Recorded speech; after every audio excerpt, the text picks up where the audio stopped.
Let's start talking about how we can bring more consciousness to the everyday. And your community is called Self Healers, which I love. Maybe you can.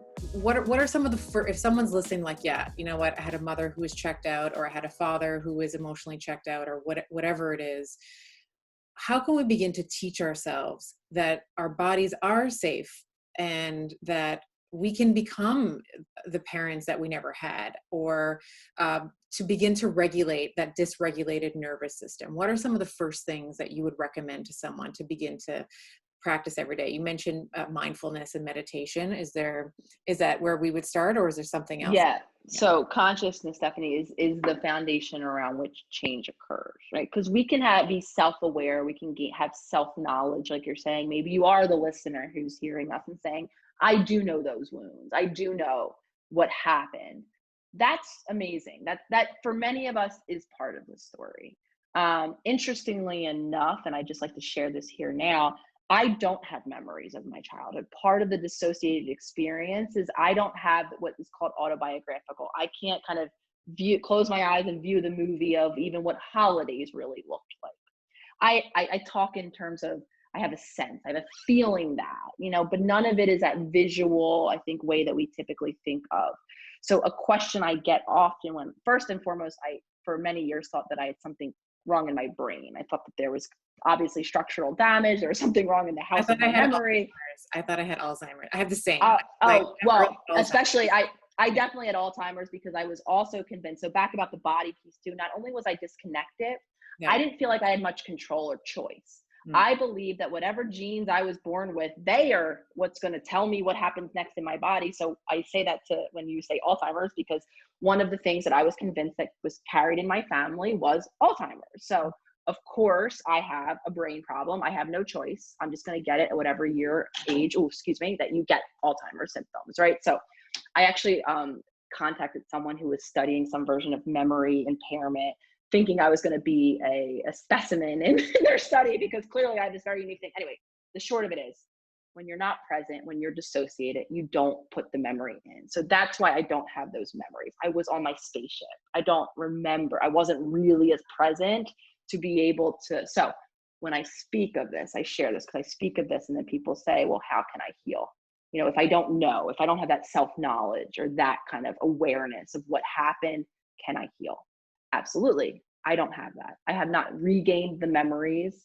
Likely they're not there. Like I said, they were never put somewhere to access them. So will they be regained? Probably not.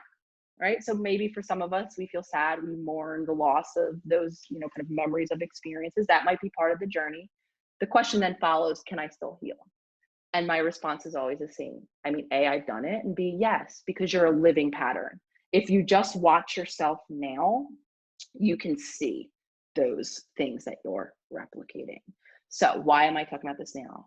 I'm comparing that, and I'm going to go ahead and say that self-knowledge is incredibly important.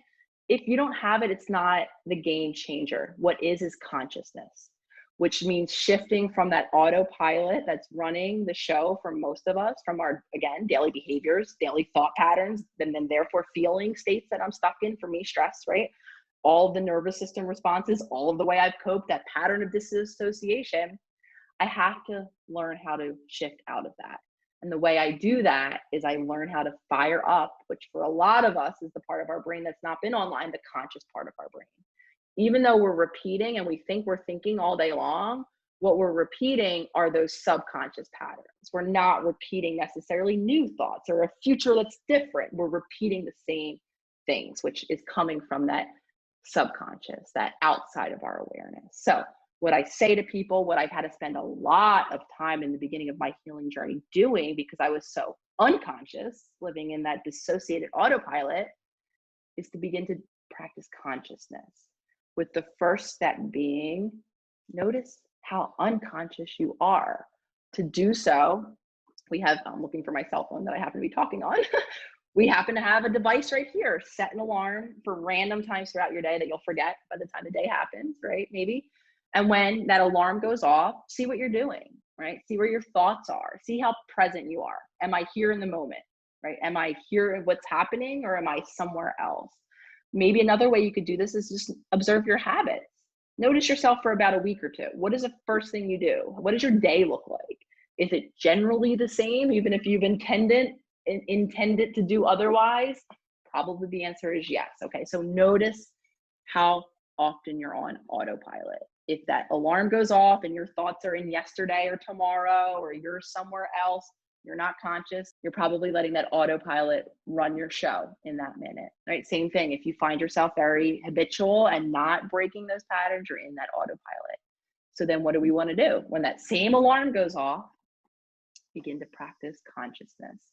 And the pathway for most of us who don't want to sit and meditate, or who feel too uncomfortable, to kind of tune into that space in a sitting meditation, when that alarm goes off, use our senses. What can I see in this moment? So touch, right? My back is against this door right now, right? Can I smell anything? I actually can. I think my partner's cooking something out there. I'm wondering what it is, and I'm excited to have it when this is over, right? So when we use our senses, we bring ourselves from that unconscious state to now. And why is that so important? Because it's in that conscious state where choice occurs, and only in that place. Because we are reactive when we're letting that subconscious. We feel out of control because we're not, because those patterns are being determined for us. When I'm conscious in this moment, I might feel the pull, and I will feel the pull to that old patterning, whatever it might be. But when I'm conscious is when I have the opportunity to make that new choice.